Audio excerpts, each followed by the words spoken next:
Freakonomics Radio is sponsored by Hotels.com. Hotels.com gives you access to hundreds of thousands of hotels worldwide. And when you join for free, you can save up to 20% instantly with member prices. Plus, every stay earns rewards. So when you book one trip, you're already lowering the cost of the next one. Hotels.com is simple, rewarding, and designed to help you get more out of every stay. Sign up for free and book today. Hotels.com. It's all in the name.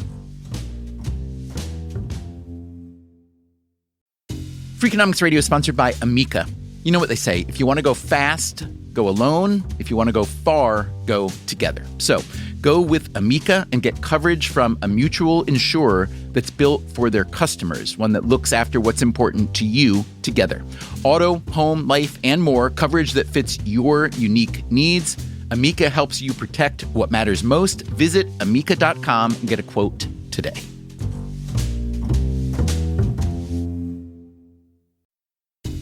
Freakonomics Radio is sponsored by Mint Mobile. Ditch overpriced wireless with Mint Mobile. Cut your wireless bill to $15 a month at mintmobile.com/freak. Upfront payment of $45 for 3 months, $90 for 6 months, or $180 for 12 months. Plan required, $15 per month equivalent. Taxes and fees extra, initial plan term only. Greater than 50 gigabytes may slow when network is busy, includes up to 20 gigabytes hotspot. Capable device required. Availability, speed, and coverage varies. See mintmobile.com.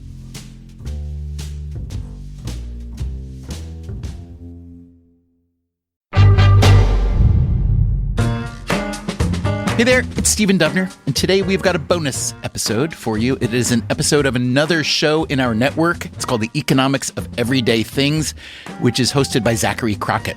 In the past, Zachary and his team have made episodes about Michelin stars, snake venom, prosthetic limbs.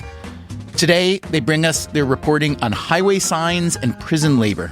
If you like this episode, be sure to follow the show on your podcast app. Again, it's called The Economics of Everyday Things. And let us know what you think. Our email is radio@freakonomics.com. Okay, here is Zachary Crockett.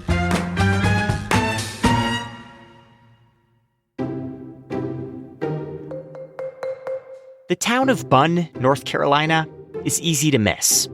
It occupies a total area of just half a square mile, and it's home to fewer than 330 people.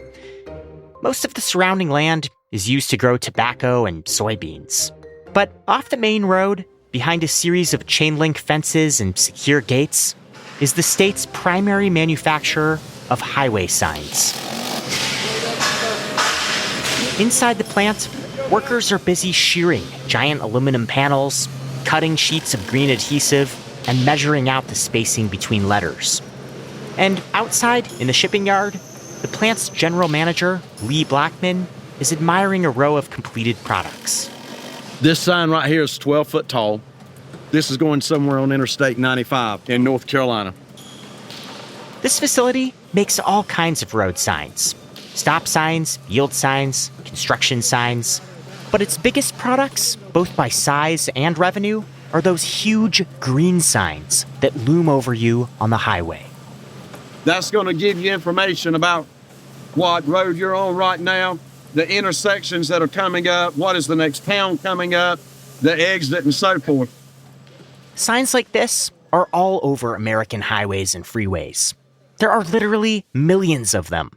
And they're so familiar that many of us don't stop to think about where they come from or why they look the way they do. Behind every highway sign, there's a long and winding road of economic decision-making. We want to make sure that we get a good quality product because we want it out there for 20 years. We've got to be good stewards of the taxpayers' money. For the Freakonomics Radio Network, this is the Economics of Everyday Things. I'm Zachary Crockett. Today, highway signs. Back in the early days of the automobile, driving on American roadways was a free-for-all. There was no coordinated effort to manage the movement of vehicles, whether it be through road construction, a connected network of roadways, highways, traffic control devices. That's Gene Hawkins. He works for the forensic engineering firm Kittleson, and he's a professor emeritus in the Department of Civil Engineering at Texas A&M University. He's one of the foremost experts on the history, design, and installation of traffic signs. The vehicles back then would not be used to travel long distances anyway. As the ability to travel longer distances increased, they created these trail systems, which were typically run by trail associations. These informal networks of roads were a predecessor to the highway system in America. And along these roads, there were very rudimentary ways of telling drivers where they were and what was up ahead. Most of these signs were hand-painted. Some had words, others had symbols. They were made from an assortment of materials in all different sizes and shapes, and the signs were different from place to place. I've seen pictures of stop signs that looked like coffins, signs with skull and crossbones on them. As people started driving further and crossing state lines, they didn't know how to interpret all the markers they saw. The state highway department people recognized we need to do a better job of providing a consistent, uniform system of traffic control devices. In the 1930s, these efforts culminated in the Manual on Uniform Traffic Control Devices, or MUTCD for short. It provided a set of standards for traffic control devices across America's growing system of roads. Today, it's run by the Federal Highway Administration, and every state in the U.S. adheres to its guidelines. It's nearly 1,200 pages long, and it lays out the ground rules for more than 500 signs, markings, and signals. Everything from the octagon shape of stop signs to the precise size of an exit sign on the freeway. These rules are determined by the National Committee on Uniform Traffic Control Devices. Hawkins serves as the committee's chair. The MUTCD gets into issues such as the design of the signs. Typically will give some indication on when or how to use the device. Technically, highway sign refers to any type of sign that communicates something to drivers on the road. And the MUTCD breaks these signs down into 3 categories.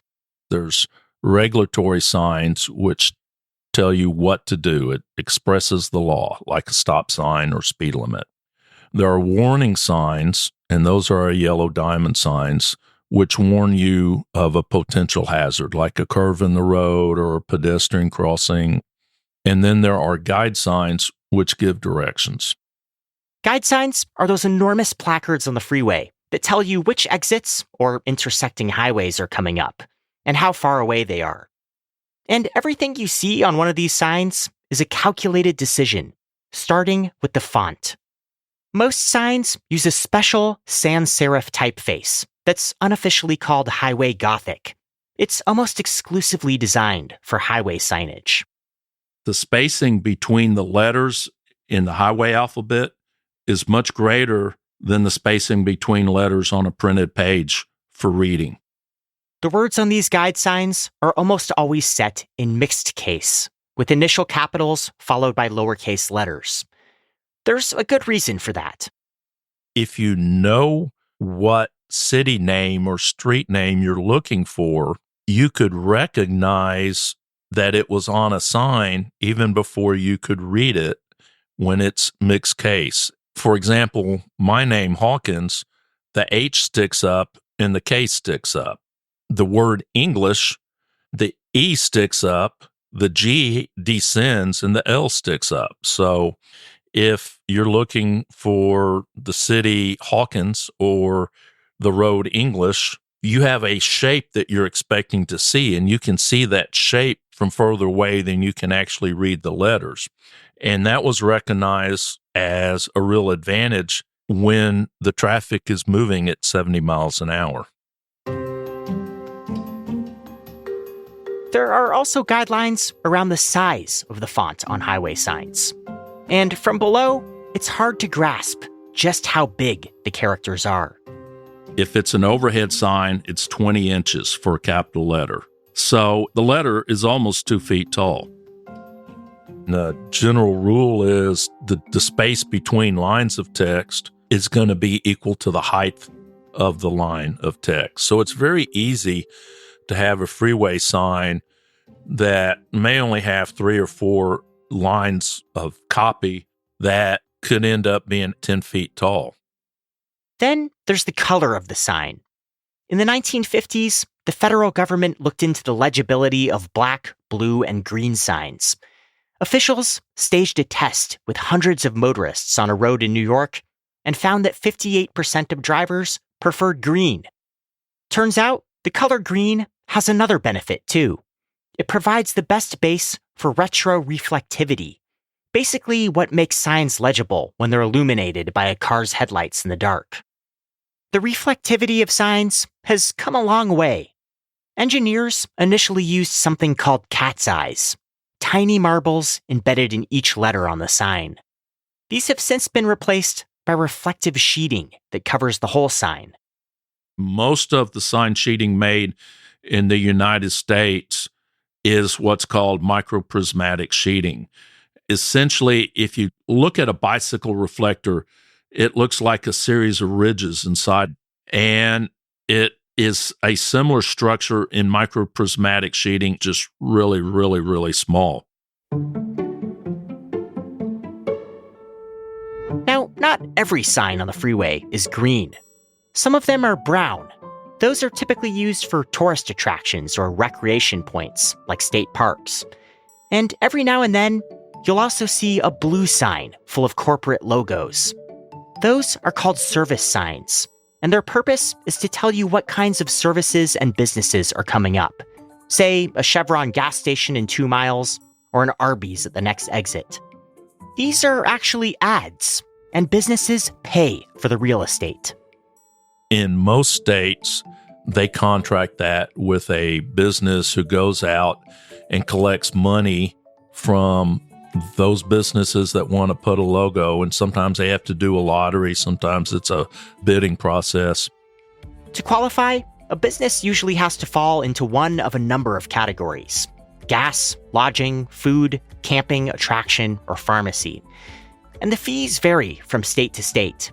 In Arizona, a placement can range from $1,100 in a less populated area to more than $6,000 in a busier urban location. In other states, like North Carolina, it might only be a few $100. For state transportation departments, service signs can bring in millions of dollars in revenue. But most highway signs aren't lucrative for the public entities responsible for them. Making them is an intensive and costly endeavor. There are dozens of companies that make the smaller ones, like stop signs or speed limit signs. But few manufacturers are capable of producing the enormous green highway guide signs. When a state transportation department needs a new one, the job goes to someone like Renee Roach. I work for the North Carolina Department of Transportation. I am the state signing and delineation engineer. Roach has a big job to go along with that big title. We maintain over 80,000 miles in North Carolina. Any signs, we lay out exactly where they need to go, what do they need to say, destinations, route markers, and things like that. Any of the pavement markings that are there on the road, we also place the size, the color, the location of those. Most highway signs have a sticker on the back with the dates that it was manufactured and installed. Roach knows exactly how long every sign has been on the highway and when it probably needs to be replaced. A good sign might last anywhere from 12 to 20 years before the natural elements start to degrade it. But sometimes replacements happen far sooner. There is vandalism. You'd be surprised at how much vandalism. They may get hit or destroyed. Whenever Roach needs a new highway sign, she turns to a trusted supplier. The vast majority of our signs are coming through Bunn. In North Carolina, nearly every highway sign in the state comes from the sign plant in the small town of Bunn. That's why we took a trip out there to see the manufacturing process for ourselves. Is this whole thing we're looking at here one sign? Yes, it is. It's pretty awesome. When we get out on the yard, I'll show you some really big signs. As a general manager who oversees the plant, Lee Blackman is in charge of running day-to-day operations. I talked to him on the factory floor over the sounds of welding torches and miter saws. Our plant is actually divided into 2 different halves. This is what we call the project end, where we manufacture mostly your big overhead signs that you see there. The other end is what we call the maintenance sign of the plant. That's where your smaller signs, let's say your 30, 36-inch stop signs that you'd see in a rural setting, your standard speed limit signs are back there. The process for making a highway sign begins with a detailed blueprint sent over by Renee Roach at the North Carolina Department of Transportation. That's got the exact specifications that DOT wants for this sign. The type of sheeting, the color of sheeting, the overlays. So this routing sheet is going to follow this sign all through the process. The first step of the fabrication process is selecting the right kind of aluminum for the job. We use 4 different gauges or thicknesses of the metal. Our largest sheet is 48 by 144, which is 4 foot wide, 12 foot long. The workers haul these huge sheets over to the shearing department, where they're cut to size. Sometimes, signs are so big that they have to be split up into as many as 14 different panels. When the contractor gets it out on the job site, they'll put it together like a puzzle. The sheared metal is sanded down to get rid of any blemishes or rough patches. Then it's coated with green reflective sheeting. There's no paint on the sign. It's all sheeting and it's all translucent ink. This piece of equipment is called a squeeze roll applicator.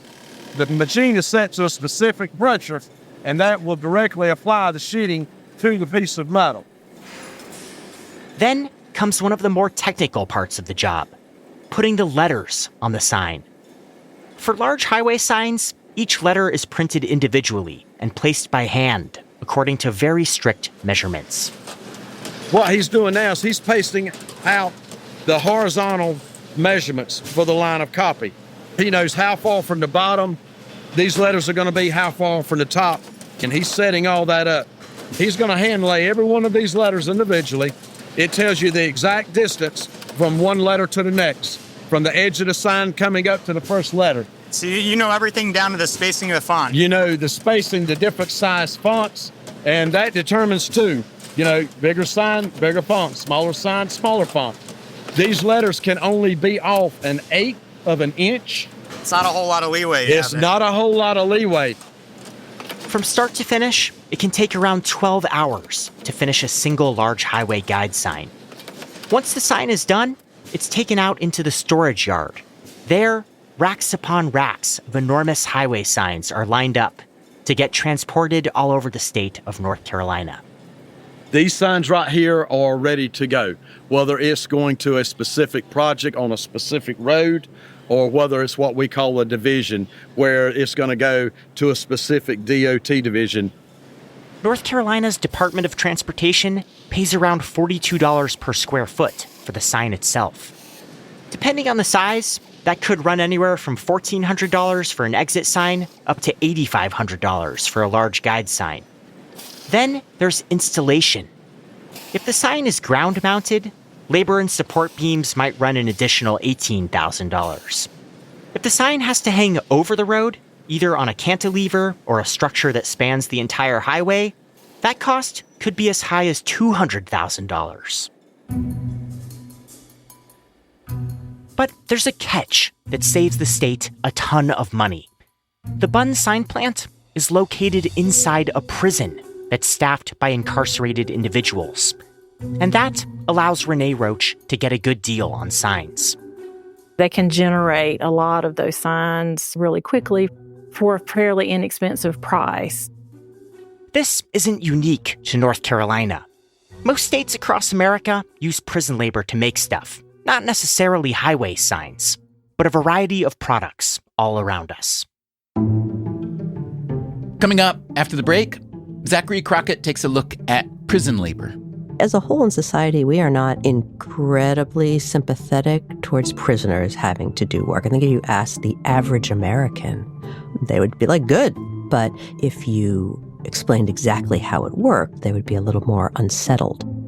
That's coming up. I'm Stephen Dubner, and you are listening to a bonus episode of The Economics of Everyday Things. We'll be right back.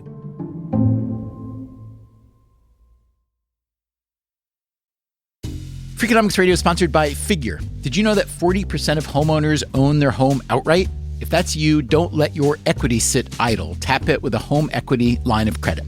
Figure, the #1 non-bank HELOC lender in the U.S., helps tap equity you've built in your home so you can do things like tackle a renovation or pay down debt. HELOC is a line of credit secured by your home. You can draw what you need, repay, and draw again.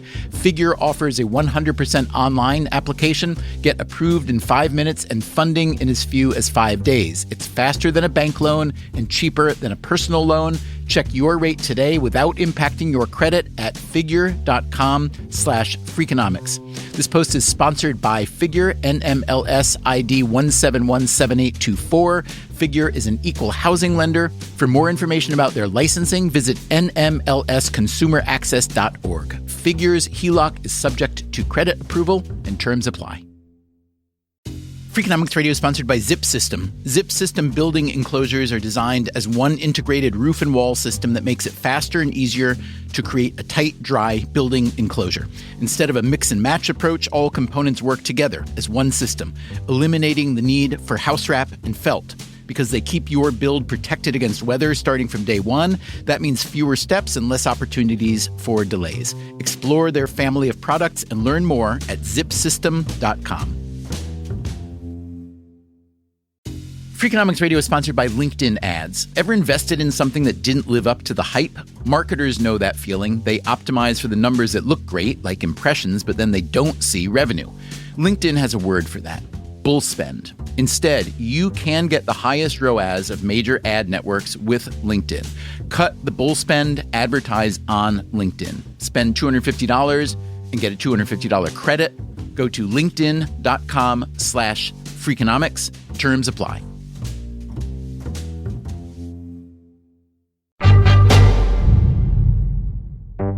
We are back with this special episode from The Economics of Everyday Things. Here's Zachary Crockett. Like most working people, Christopher Barnes has a daily routine. Get my thoughts together, get down, and then get my hygiene together. He brushes his teeth, washes his face, and at around 7 in the morning, he makes the short commute to his workplace. I work in EG sheeting. I sheet the metal and trim it and get it ready for screening. I've been in that department the whole time I've been down here. Barnes and his colleagues make highway signs. My family, they be like, "What you doing the sign plant?" And I tell them I make the signs in the streets. It's like, wow, I thought somebody else did that. This isn't just any sign plant. It's located inside Franklin Correctional Center, a medium-security prison in Bunn, North Carolina. And Barnes is serving a life sentence for first-degree murder. He's one of around 800,000 incarcerated people with jobs in America's prison system. They grow crops, repair roads, fight wildfires, and manufacture a surprising number of the products we encounter in daily life, from office furniture to reading glasses. It's estimated that more than $11 billion worth of goods and services every year can be traced back to workers who are mostly paid pennies per hour for their labor, or even nothing at all. We wanted to learn more about how prison labor became a central part of the economy, and we found out that the story goes back to the founding of our country. Around the world, work has long been used as a form of punishment. The U.S. colonies under British rule were no exception. Britain shipped over criminals and sold them to farms in Virginia and Maryland. They worked in the fields alongside enslaved people, and together, their labor sustained our early agrarian economy. As America's justice system evolved, we began to send convicts to prisons. You don't really see the first prison labor until the beginning of the 19th century. Laura Appelman is a professor of law at Willamette University in Oregon. She's researched the history and economics of prison labor. What quickly became common is something called the industrial prison. Prisoners were essentially rented out to for-profit companies for labor. They were putting together furniture, they were making clothes, making wagons, whatever was local. Originally, it was to recoup the expense of prisons. But then they realized, hey, we can make some money here. When the 13th Amendment was passed after the Civil War, banning slavery and other forms of unpaid labor, a notable exception was carved out. The 13th Amendment outlaws slavery except when you have been convicted of a crime. Across the South, thousands of emancipated slaves were locked up for petty offenses. They were forced to grow crops on penal farms. Later, they were shackled together in chain gangs that built roads for government contractors. These practices persisted for many decades, and eventually they morphed into a larger and more institutional system. Things didn't really start going into the big time until the 80s, 90s, when mass incarceration really started booming. Costs skyrocketed, and prison labor is the way that government is trying to pay for it. Today, more than 1 million people are incarcerated in America's federal and state prisons. Housing and feeding them is very expensive. The median cost per person is around $64,000 a year. That cost falls on the state, and ultimately, taxpayers. The government offsets these costs by putting prisoners to work as much as possible. At the majority of prisons, you'll find them doing a lot of the internal labor. They cook the meals in the cafeteria, do laundry, clean the buildings, and maintain the grounds. But they also work in government-run prison factories, like the sign plant at Franklin Correctional Center. Louis Southall is the prison warden. He oversees the 300 incarcerated men who live there. We've had offenders here from DUIs all the way up to incarcerated for taking someone's life. Almost all of those men have a job, whether it's sweeping floors or mowing the lawns. But according to Southall, only the best workers get to work in the sign plant. This is $1 million corporation, and you don't want to have somebody down here that may have anger issues or have destructive issues. You can have one offender destroy a whole sign, and it may cost tens of thousands of dollars. While the sign plant is on prison grounds, it's actually run by a separate entity called Correction Enterprises. It's a part of the North Carolina Department of Adult Correction, and it has 27 production facilities across the state, all almost entirely staffed by prisoners. Again, here's Lee Blackman, the plant manager who we met earlier on the factory floor. Our sign manufacturing plant, this is just one of the many plants that we have. All of these plants are different industries. The other ones that I have a hand in are the metal plant down in Anson County, woodworking and upholstery up at Alexander, optical plant we have over in Nash. The other general managers have a wide variety of plants that they look after, whether it be janitorial, laundries, sewing. Correction Enterprises uses prison labor to make dozens of products. Employed prisoners sew the linens used in prison beds. They process canned peas and beef patties for prison cafeterias. They manufacture air fresheners, hand soap, motor oil, prescription glasses, picnic tables, and license plates. Last year, Correction Enterprises sold $121 million worth of goods. Almost all of those sales were to government agencies in the state of North Carolina, many of which are required to shop through the company.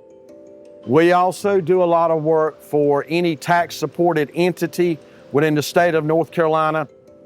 By using prison labor, Correction Enterprises is able to offer the government prices that are well below market rate. At a typical business, labor accounts for around 25 to 35% of the cost to produce goods. At Correction Enterprises, it's only around 2.5%. That's less than $3 million in labor costs on $121 million in sales. Blackman says the benefits of those savings trickle down. If you pay taxes, and I'm a taxpayer in the state of North Carolina, I want everybody to be as frugal with my tax dollars as they can be. But that frugality is only possible because prisoners aren't protected by most employment laws. Again, here's law professor Laura Appelman. Prison labor is classified as, quote, non-market work. so you don't have to pay them anything near the minimum wage. For incarcerated workers, pay depends on the type of job they have and where they work. Most jobs pay somewhere between 13 cents and 52 cents an hour. In some states like Kansas, prisoners are paid around 5 cents an hour.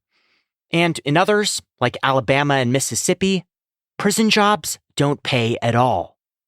All states are in on this. I mean, it's a great source of very low-cost labor. Almost every state in America has its own version of correction enterprises. And prisoners often do much riskier work than building furniture and spacing out letters on highway signs. Some prison jobs are part of work release programs that send incarcerated men and women to the outside world. At the height of the pandemic, prisoners transported dead bodies to morgues and disinfected medical supplies. After a hurricane or an oil spill, they're dispatched to clean up the mess. And when wildfires break out, they're airlifted into the heart of the forest. Federal prisons have their own system for taking advantage of cheap labor. The government-owned Federal Prison Industries, or FPI, has more than 60 work facilities across the country. It manufactures around 300 products: boots, jumpsuits, tools, medical supplies, body armor, even electronic components for guided missiles, which it sells to the Department of Defense. But prisoners don't just do work for the government. Sometimes the state leases out their labor to companies in the private sector. The companies really want to keep it quiet, but I think they're thrilled because it's so much cheaper. And the state government is thrilled because they make some money. Prisoners have sewed underwear for Victoria's Secret, worked in call centers for cell phone companies, and made cheese that was sold in Whole Foods. 46 states run agricultural programs within their prison systems. They raise a lot of food, and some of it's used for the prison itself, and some of it is sold on the open market. An investigation by the Associated Press found that food produced on penal farms ends up in popular products like Frosted Flakes cereal, Gold Medal flour, and ballpark hot dogs. Companies don't just save money on labor costs. They often earn tax credits for hiring work-release prisoners. All of this makes prison labor a great deal for taxpayers, governments, and private businesses. And the idea is that prisoners gain key skills. Coming up after the break, not all prison jobs teach key skills. I can remember being given some of the most tedious jobs just to keep me busy. I'm Stephen Dubner. This is Freakonomics Radio, and you are listening to a special episode of The Economics of Everyday Things with Zachary Crockett.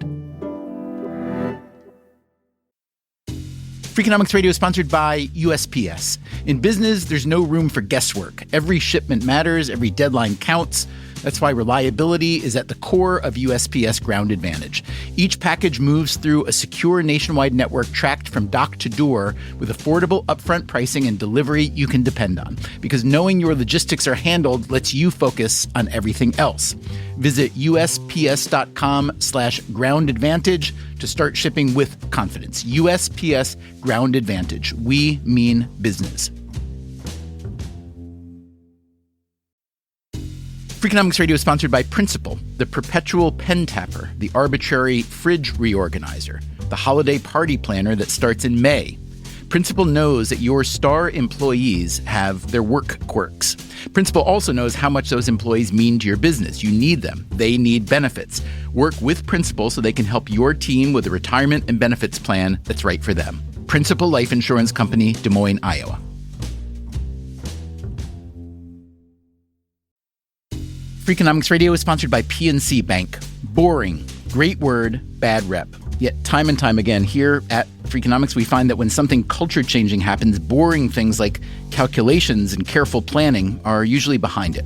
Which begs the question, why not apply it to other aspects of life, like banking, for example?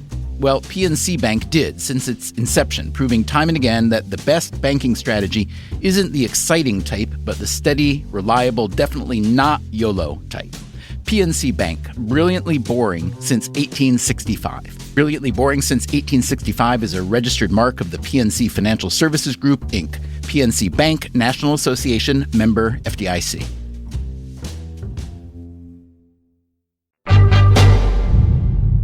Brian Scott served 20 years in prison for a sex crime before being released in 2021. For most of that time, he was at the Nash Correctional Institution in North Carolina, and he was working at a printing facility run by Correction Enterprises.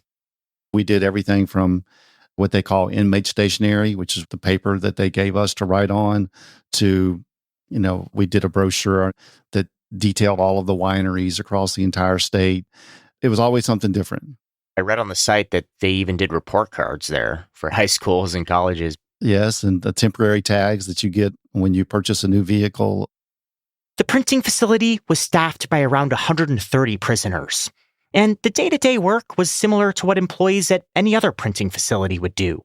Except, in exchange for his labor, Scott was only paid 26 cents an hour. We actually started at 13 cents, and then there was a raise that you got pretty soon to 20 cents. And then, the 26 cents was when you were actually operating a machine or a computer.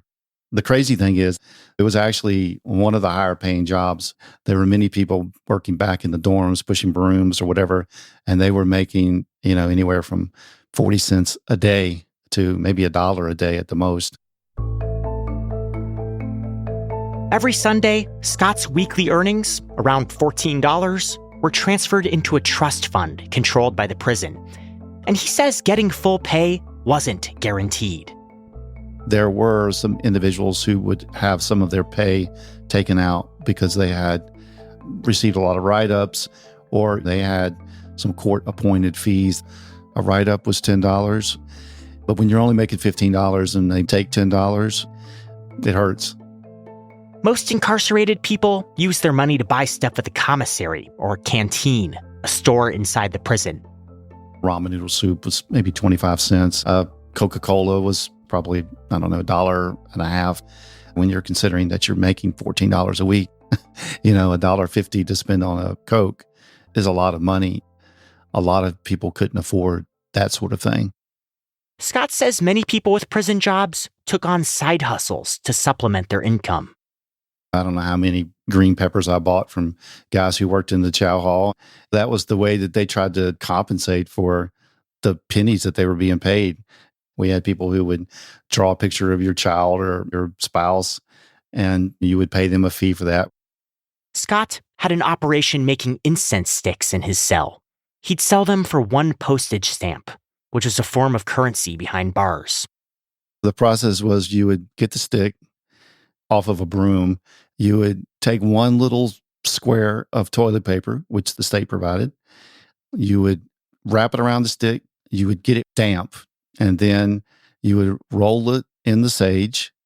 That had to come out of the chow hall. They would sell little bottles of oil in the canteen, and I would dab it on the whole stick, let it dry, and there you go. You've got an incense stick. Aside from the pay, Scott says his time at the printing plant was a tolerable experience. But toward the end of his sentence, he was transferred to another Correction Enterprises facility where he refurbished traffic signs. And that was a different story. It really was a horrible place. Nobody liked being there. It was off-site, so you got bussed to this location, bussed back in, and every day when you came back, you had to go through a full strip search. Because the labor is so cheap, they would have more people than they actually needed. I can remember being given some of the most tedious jobs just to keep me busy. There was a building that we had to pressure wash during the winter. There were picnic tables outside that we had to chip all the paint off of. The people who run prison labor programs often say that working at their facilities is a choice, and that if a prisoner doesn't like a certain job, they're free to find other work inside the prison. But this freedom often comes with a catch. The New York Times recently reported that prisoners in an Alabama facility who refuse to take on work release jobs often face disciplinary action. Again, here's law professor Laura Appelman. Technically, it's not forced labor, although depends how you define forced. It's not the chain gang. It's not convict leasing, but the pressures are different. If you absolutely refuse to do anything, your privileges are going to be taken away. And of course, when you're incarcerated, privileges sort of make life bearable. Appelman also says that because prisoners aren't considered employees, they aren't covered by employment protections. Things like workplace safety regulations and workers' comp in case of injury. But some incarcerated workers believe that prison labor will pay off for them down the line. Work programs are often positioned as a solution to recidivism, the tendency of convicted criminals to reoffend. The idea is that the skills you learn on the inside will help you land on your feet once you're out. Lee Blackman of Correction Enterprises made that point during a walkthrough of the sign plant in North Carolina. We can take these men and we teach them, and once they start doing the job, they're figuring out, hey, I can do this. They start believing in themselves. They got the confidence. They know they can do that job. And they can walk into a prospective employer and say, let me show you what I can do. The evidence that prison labor helps incarcerated people find jobs once they're back out in the real world is mixed. Many companies won't even consider hiring people with felony convictions. And more than 60% of people who are released from prison are unemployed a year later. But it does work out for some people, including Brian Scott. After he was released in 2021, he quickly found a civilian job in the printing industry. Correctional Enterprises connected me with the printing company in Burlington that had expressed an interest in hiring people with criminal records. I think my starting pay was $15 an hour. That first paycheck, it was more money than I would make in almost an entire year working for Correctional Enterprises. Christopher Barnes, the incarcerated worker at the sign plant in Bunn, North Carolina, will never see that kind of paycheck. He's in prison for life with no possibility of parole. For him, the benefit of working a job in prison isn't the pay, the chance to learn new skills, or the promise of a brighter future. It's the brief moment of respite he gets from the cell block each morning, before the machines fire up and the highway signs are cut to size. Quiet. Quietness goes a long way.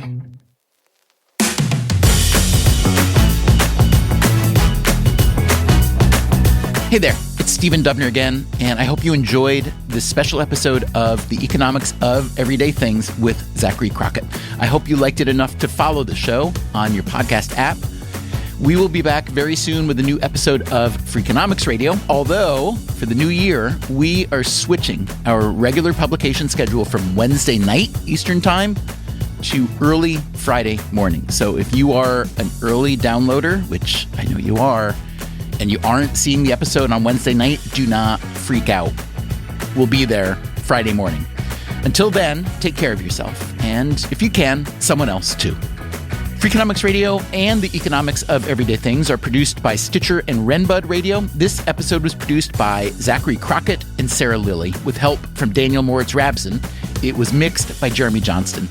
The Freakonomics Radio Network staff also includes Alina Kuhlman, Augusta Chapman, Dalvin Abuaji, Eleanor Osborne, Ellen Frankman, Elsa Hernandez, Gabriel Roth, Greg Rippin, Jasmine Klinger, Jason Gambrell, John Schnars, Lyric Bowditch, Morgan Levy, Neil Carruth, Teo Jacobs, and Zach Lipinski. Our theme song is Mr. Fortune by the Hitchhikers. Our composer is Luis Guerra. As always, thank you for listening. I guarantee you there are stamps floating around the system that were purchased 25 years ago. The Freakonomics Radio Network, the hidden side of everything. Stitcher.